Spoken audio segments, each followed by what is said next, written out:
अस्सलाम वालेकुम friends, welcome back to my YouTube channel daily tips with Asma. आज की इस वीडियो में हम आपको बताएंगे फबीहा नाम के बारे में दिलचस्प मालूमात। फबीहा नाम का शुमार लड़कियों के नामों में होता है। फबीहा एक इस्लामी नाम है। फबीहा नाम की इब्तदाई तारीख अरबी ज़ुबान से निकलती है। फबीहा नाम की लड़कियों के लिए खुशकिस्मत नंबर 8 माना जाता है। माहिरीन के मुताबिक फबीहा नाम की लड़कियां बहुत समझदार होती हैं। फबीहा नाम की मतलब है खुशकिस्मत, मुबारक।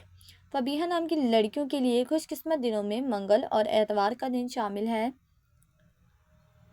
फबीहा नाम के अफराद के लिए मुवाफिक रंगों में हल्का सब्ज, सुर्ख और रंगनुमा रंग शामिल है। फबीहा नाम के अफराद के लिए मुवाफिक पत्थरों में पुखराज पत्थर शामिल है।